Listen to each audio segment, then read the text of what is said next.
दोस्तों नमस्कार, मैं मनीष कुमार। आप देख रहे हैं वाईफाई मनीष अड्डा। आज आप लोगों को दूसरे टाइप का क्वेश्चन लेके आए हैं घन और घनमूल से। आप लोग ध्यानपूर्वक देखिएगा कैसे सॉल्व किया जाएगा क्वेश्चनों को। तो पहला क्वेश्चन जो दिया है, इससे पहले हम एक वीडियो डाल चुके हैं घन और घनमूल पे, तो डिस्क्रिप्शन बॉक्स में लिंक दिया रहेगा, आप लोग क्लिक करके आप लोग देख सकते हैं। तो इससे पहले और सब वीडियो बनाया गया है, तो आप लोग उसको भी देख सकते हैं। तो पहले इस क्वेश्चन को देख लेते हैं।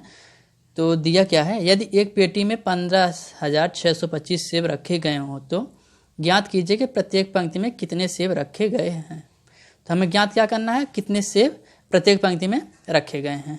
तो करना क्या है, पेटी में सेबों की संख्या कितनी है पहले इसको लिख लेते हैं। ठीक, पहले पेटी में रखे गए सेबों की संख्या ज्ञात कर लिख लें। दिया कितना है सेबों की संख्या, 15,625। ठीक, 15,625। ठीक है, तो हमें पता तो है नहीं पंक्ति कितनी है और क्या क्या क्या दिया है। तो सबसे पहले हम इसको, जब पता नहीं तो यक्स क्यू बराबर 15,625 इतना हम लोग लिख सकते हैं। इतना तो आप लोग जानते ही होंगे, लिख सकते हैं। तो हम सीधा क्या करेंगे, इस यक्स बराबर इसको करड़ी में करके 15,625 कर देंगे। ठीक, कितना हो गया, 15,625। अगर यहाँ पे 3 लिखा होगा तो इसका मतलब हमें घनमूल निकालना है। ठीक, अगर इस तरह का क्वेश्चन मिलेगा तो इसका मतलब हमें घनमूल निकालना है। तो इसका हम पहले लसा ले लेते हैं। ठीक, तो पहले लसा ले लेते हैं, एलसीएम ले लेते हैं। तो करना क्या है, ठीक है, देखिए जैसे दिया है 15,625। ठीक, तो इसका एलसीएम ले लीजिए आप लोग।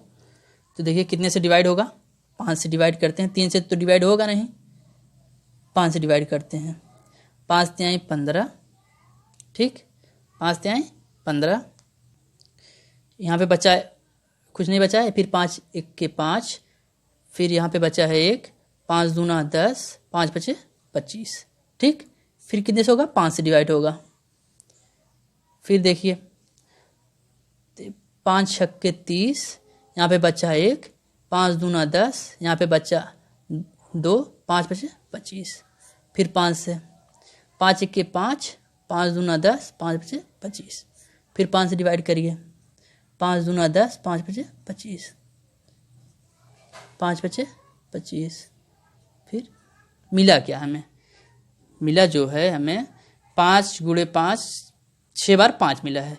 तो जब यहाँ पे कड़ी लगा दिए हैं तो हमें इसको कड़ी में लिखना पड़ेगा। तो लिखते हैं, इसके बाद 3 पेयर बनेगा, 5 गुणे 5 गुणे 5 गुणे 5 गुणे 5 गुणे 5। ठीक, हो गया ना। इसके बाद करना क्या है, इसमें करना कुछ नहीं है, अब 3 3 का पेयर बना दीजिए। जब यहाँ पे 3 लिखा होगा तो हमें 3 3 का पेयर बनाना पड़ेगा। अगर यहाँ पे 4 लिखा रहेगा तो हमें 4 का पेयर बनाना पड़ेगा। ठीक, इसके बाद उसमें से एक एक संख्या को बाहर निकाल के, उसमें से जितना पेयर बने रहेगा एक एक संख्या को बाहर निकालेंगे। इसके बाद उसका गुणा कर देंगे, जो आएगा वही हमारा आंसर हो जाएगा। तो आएगा क्या, देखिए इसमें एक पेयर बना, एक पेयर इसमें बना, इसमें से एक एक पेयर बाहर कर लीजिए। 3 3 का पेयर बना ना, 5 गुणे 5 बराबर 5 बचे 25। अगर इन सब का गुणा करेंगे तो 15,625 आएगा। इन सब का गुणा करेंगे 6 का 5 का तो 15,625 आएगा। ठीक, तो अब हमारा आंसर को जो आएगा, इसमें अब क्या पता चला हमें, इसमें पता जो चला है पंक्तियों की संख्या जो है, प्रत्येक पंक्ति में कितने सेब रखे जाएंगे और कितनी पंक्तियाँ होंगी वो पता चल गया हमारा।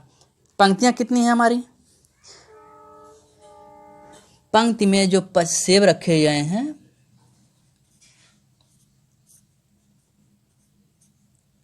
रखे सेब बराबर 25, यही हमारा आंसर हो जाएगा।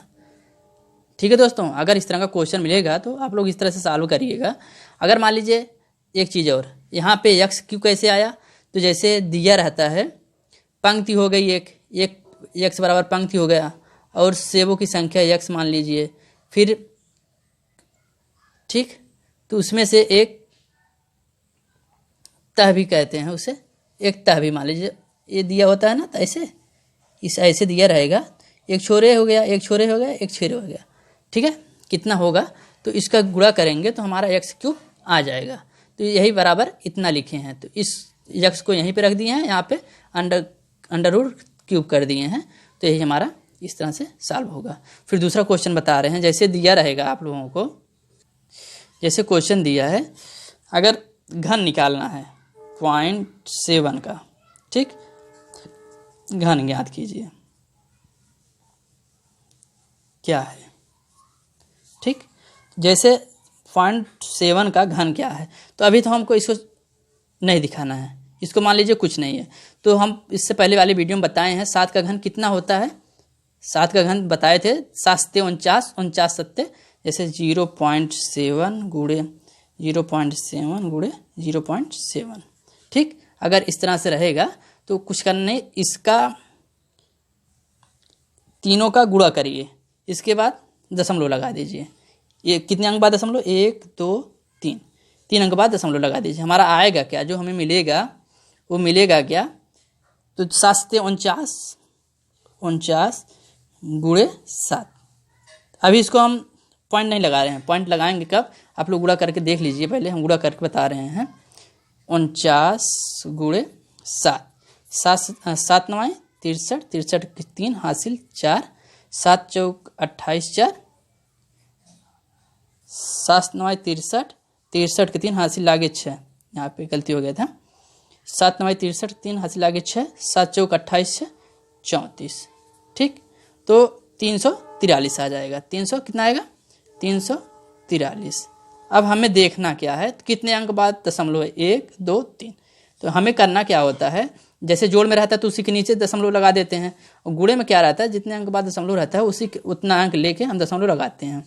तो हमें कितने अंक बाद दशमलव लगाना है, 3 अंक बाद, ठीक, 3 अंक बाद दशमलव लगाएंगे। इसके आगे हम 0 नहीं लिखेंगे तो भी चल जाएगा, लेकिन अच्छा लगने के लिए लगा दिया जाता है। यही हमारा आंसर है। अगर किसी चीज़ का घन पूछे तो उसका 3 बार गुणा कर दीजिए, जो आंसर आएगा वही हमारा, जो मान प्राप्त होगा वही हमारा आंसर हो जाएगा। अगर किसी भी चीज़ का केवल घन पूछता है तो उसको उतना बार गुणा कर देंगे, जो आंसर आएगा वही हमारा आंसर होगा, ठीक। उसने अगर पॉइंट दिया है तो वही जितने अंक बाद दशमलव दिया उतना गिन के उतने अंक बाद दशमलव लगा दें। मान लीजिए अगर यहाँ पे 1 0 और बढ़ाना पड़ता, 4 अंक बाद दशमलव होता है तो 1 0 और बढ़ा के यहाँ दशमलव लगा देते हैं, कोई दिक्कत नहीं होती, हमारा आंसर सही माना जाए। दोस्तों दूसरा क्वेश्चन बताने जा रहे हैं, आप लोग ध्यानपूर्वक उसको भी देखिएगा कैसे सॉल्व किया जाएगा।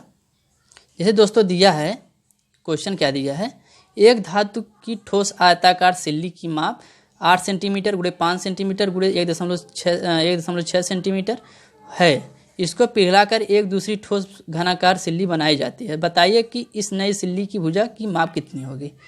तो हमें इस तरह का क्वेश्चन तो एग्जाम में पक्का मिलेगा, एक ना एक क्वेश्चन तो पक्का मिलेगा। तो देखिए कैसे सॉल्व किया जाएगा, ठीक, सॉल्व करके बता दे रहे हैं। जैसे अब हमें आयताकार की सिल्ली का माप निकालना है, ठीक। अब दिया क्या है, दिया है जैसे आयताकार, पूरा लिख के बता रहे हैं, आयताकार सिल्ली का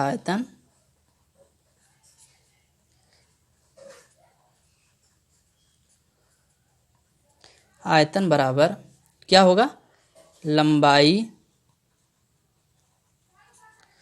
गुणे चौड़ाई गुणे ऊंचाई, ठीक। इसमें तीनों चीज़ दिया होगा, जब कोई चीज़ दिया है तो उसका सब तीनों मान दिया होगा।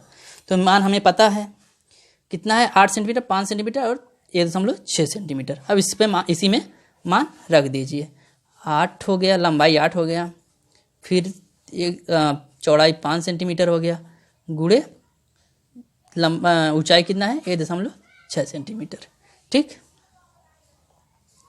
1.6 सेंटीमीटर। इसको हमें अब गुणा करना है, तो सीधा गुणा करिए, 8 5 40 गुणे 1.6 सेंटीमीटर। यहाँ पे इसमें तीनों में सेंटीमीटर है, इसके मतलब यहाँ पे क्यूब हो जाएगा, ठीक है। इसका मतलब हमें यहाँ पे क्यूब हो गया, कहाँ से कि तीनों में सेंटीमीटर दिया है तो सेंटीमीटर के गुणा करेंगे तो सेंटीमीटर क्यूब हो जाएगा, ठीक। तो अब इसका गुणा करेंगे तो हमें प्राप्त क्या होगा, तो एक जो दिया है इसका गुणा करके देख लीजिए, आप लोग बता दें। 40 गुणे 1.6, 6 में 0 गुणा करेंगे 0, 6 चौके 24, ठीक। तो 1 0 0, 1 चौके 4, फिर 0 4 2, कितने अंक बाद कितना दशमलव दिया है, 1 अंक बाद दशमलव, 1 अंक यहाँ पे 6 होगा, सॉरी यहाँ पे 6 होगा, यहाँ पे दशमलव लगा देंगे। हमारा कितना मान आएगा, 64 सेंटीमीटर क्यूब, यही आ जाएगा। तो अब इसके बाद क्या करना है, अभी आंसर नहीं प्राप्त हुआ है, अभी हमें और आगे सॉल्व करना है। तो फिर माना कि नई घनाकार सिल्ली, अब इसमें नई घनाकार सिल्ली की, माना कि नई घनाकार सिल्ली की एक भुजा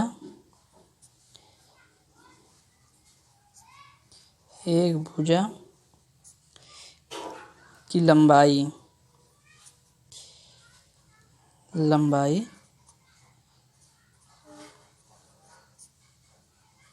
यहाँ पे लंबाई होगा x सेंटीमीटर है, x सेंटीमीटर है, ठीक। x मानेंगे तभी हमारा। तो अब नई सिल्ली का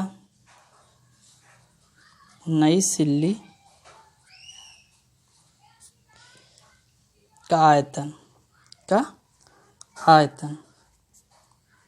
बराबर x गुणे x, क्योंकि लंबाई चौड़ाई ऊंचाई तीनों निकालना है, ठीक। तो इसका क्या हो जाएगा, यहाँ पे सेंटीमीटर क्यूब हो जाएगा ना, सेमी क्यूब 60 में लिख दे रहे हैं सेंटीमीटर क्यूब। तो हमें प्राप्त क्या होगा, x का क्यूब बराबर 64 सेंटीमीटर का क्यूब, ठीक। तो अब x बराबर, इसको यहाँ पे 3 लिखेंगे, यहाँ 64 कर देंगे, ठीक, यहाँ पे 64 कर देंगे। इसके अगली वाली प्रक्रिया क्या होगी, तो इसका एलसीएम लेंगे तो हमें प्राप्त क्या होगा, हम बता दे रहे हैं, डायरेक्ट आप लोग निकाल के देख लीजिएगा। 2 गुणे 2 गुणे 2 गुणे 2 गुणे 2 गुणे 2, 2 दूनी 4, दूनी 8, दूनी 16, दूनी 32, दूना 64, ठीक। तो इसमें से 3 3 का पेयर बना दीजिए, यहाँ पे 3 दिया है ना, तो इसका मतलब 3 3 का पेयर बनेगा। यहाँ पे घनमूल निकालने हैं, तो इसका मतलब लंबाई चौड़ाई ऊंचाई दोनों सब तीनों निकाल रहे हैं। तो क्या होगा, यहाँ पे इसमें से 1 2 बाहर कर लीजिए, इसमें से 1 2, 2 गुणे 2 बराबर 4, यही हमारा नई सिल्ली की भुजा जो होगी, अर्थात लिख दे रहे हैं, अर्थात नई सिल्ली की भुजा बराबर 4, यही हमारा आंसर हो जाएगा, ठीक है दोस्तों। इसके बाद एक और क्वेश्चन लेके आएंगे, आप लोग ध्यानपूर्वक देखिएगा और अपने दोस्तों के पास भी शेयर करते रहिएगा दोस्तों, क्योंकि इस तरह का क्वेश्चन आपको एक एग्जाम में कोई ना क्वेश्चन जरूर बचेगा, आपको कोई ना कोई क्वेश्चन 1-2 नंबर का जरूर मिलेगा। आप लोग ध्यानपूर्वक देखिए, लास्ट तक देखिए। तो सीरियल में लेके आए हैं दूसरा क्वेश्चन, देखिएगा कैसे सॉल्व किया जाएगा क्वेश्चन को। तो दिया है, यक्स का मान ज्ञात कीजिए यदि 5 का क्यूब प्लस यक्स बराबर 1 का क्यूब प्लस 15 का क्यूब। तो करना क्या है इसमें, पहले 5 का क्यूब, 5 गुणे 5 गुणे 5, ठीक, समझाने के लिए बता रहे हैं इस तरह। तो देखिएगा, फिर यहाँ पे प्लस है, बराबर नहीं होगा, यहाँ पे प्लस है, यक्स बराबर 1 गुणे 1 गुणे 1, ठीक, फिर प्लस 15 गुणे 15 गुणे 15, ठीक है। तो इसका गुणा करेंगे 3 बार, 5 × 5 = 25, 25 × 5 = 125, ठीक, 125 हो गया, प्लस यक्स बराबर 1 का गुणा 3 बार करेंगे तो 1 ही आएगा, ठीक है। इसके बाद फिर प्लस 15 गुणे 15 बराबर 225, 225 गुणे फिर कितना हो जाएगा, 225 गुणे 15 बराबर 3375, 3375, ठीक। तब अब इसको क्या करना है, 125 प्लस यक्स बराबर, इसमें 3375 में एक जुड़ जाएगा 3376, ठीक। अब क्या करेंगे, यहाँ पे प्लस है, इधर ये प्लस है, इधर आएगा माइनस हो जाएगा। इसको यक्स को यहीं रहने दीजिए। 3376 माइनस 125, ठीक। तो फिर इसको अब माइनस कर दीजिए, घटा दीजिए। तो बता दे रहे हैं, देख लीजिए। 3376 माइनस 125, 6 में से 5 गए 1, 7 में से 2 गए 5, 3 में से 1 गए 2, फिर यहाँ पे 3, ठीक। तो हमारा आंसर क्या आया है, 3251। यही हमारा आंसर हो जाएगा, ठीक। दोस्तों इस तरह का क्वेश्चन मिलेगा तो आप लोग इस तरह से सॉल्व करिएगा, केवल रूल बाय रूल सॉल्व करते चले जाइए, तो आपका जो आंसर आएगा वही आपका आंसर हो जाएगा, जो मान प्राप्त होगा वही हमारा आंसर हो जाएगा। दोस्तों अगर मेरा वीडियो अच्छा लगा तो लाइक करें, सब्सक्राइब करें, कमेंट करें, अपने दोस्तों के पास भी शेयर करें। सब्सक्राइब करते वक्त बेल आइकन को दबाना ना भूलें दोस्तों, इस बेल आइकन दबाए रहेंगे आप लोग को तो नोटिफिकेशन आपको मिल जाया करेगा। धन्यवाद दोस्तों।